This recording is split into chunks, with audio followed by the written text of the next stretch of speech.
Things are only getting worse for Alpine F1 team. Guys, welcome back to Racing Direct. Today we have some juicy news coming directly from the Alpine F1 team, where two senior employees have resigned after a disastrous Bahrain Grand Prix. Now, the two people we are talking about here are Technical Director Matt Harmon and the Head of Aerodynamics, Dirk de Beer. Obviously, two very important roles within the team.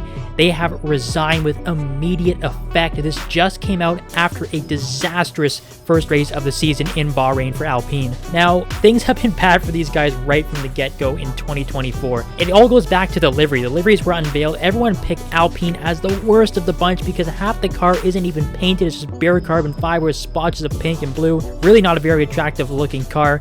But then they actually hit the track for preseason testing. They found out this car doesn't only look boring and look bad, it is also terribly slow. Many people, including myself, predicted this thing to be competing with Haas at the back. Unfortunately, Haas is further ahead of them. Alpine is officially the new Haas of 2024. And of course, we all know they followed up that terrible preseason testing with a 19th and 20th in qualifying, dead last, locking out the final row in the race. And then obviously when the Grand Prix comes around, they didn't really move up at all. They are plumb last in the Constructors' Championship after the first Grand Prix. The worst of all the finishers. It has just been a horrendous start for them.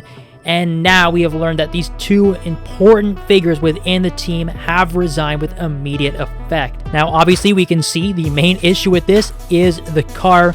These two guys obviously played a very important role in the design of this car, and they want absolutely nothing to do with it. So whatever happened behind the scenes, perhaps there are people stepping over them or people that want to go in a different direction. Maybe their insights and their opinions were overlooked, and then this bad car was produced. Who knows what happened, but either way, both of these guys, Harmon and de Beer, are gone, and this has left Alpine with a gaping hole in the team. Now, yes, both Pierre Gasly and Esteban Ocon were clear to their teams over the radio that they are strong, they can build back from this, they know what's wrong, they know what they have to fix, they can still turn this around. Obviously, they could turn it around. It's the first of 24 races. There's plenty of time to fix things.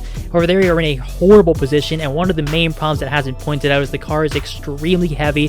They need to find ways to shave weight, but unfortunately, when you lose your technical director and your head of aerodynamics, who on earth is going to do the job to fix this car? Now, controversy and important figures being shuffled around in this team. Unfortunately, it is nothing new for Alpine. Even back in the Renault days when Cyril Abiteboul was in charge of this team, there was a lot going on behind the scenes that really held them back. There's just so much politics. It seems like a bit of a toxic work environment, I can't really lie. Now, clearly the head honchos at Alpine, they were not happy with the results that Cyril was getting back in the day, and Laurent Rossi was very adamant. He wanted to win, and he wanted to be at the front of the grid as fast as possible. Unfortunately, this is Formula One, and creating championship winning teams does not happen overnight. Then obviously things shifted. Otmar Safnauer was brought in. Things just went haywire with him as well, to the point where he was essentially forced out mid-season. Just another team principal that was treated absolutely terribly. They bring in Bruno Famin. Nothing has changed, well, except for the fact that they've actually gone backwards. They are much worse than they were last year, where they were still like racking up a couple podiums last year. I believe Ocon and Gasly each had a podium in 2023, and now they can only dream of getting a points finish. So the reshuffling of team principals is really hurting. Obviously, it looks like there's guys in the aero department and the technical side of things that are clearly not happy with the way this team is managed. Don't forget, this is a team that had four-time world champion Alain Prost as a special advisor, and they also forced him out, which is just ludicrous. It really sounds like there's a lot to work out behind the scenes with Alpine. This is just the latest domino to fall with this organization. And with all of these problems going on internally at Alpine, and now the dreadfully slow car also brings up the point of the massive investments they received from some huge celebrities in acting and show business, in sports. Of course, the likes of Trent Alexander-Arnold, Rory McIlroy, Ryan Reynolds, all invested money in this team, and they are going backwards. So there's no way that their investors are happy with what's going on at this team. They have to figure things out very soon, or it could get even worse for Alpine. Guys, drop those comments. Let me know, do you think Alpine can actually turn this around?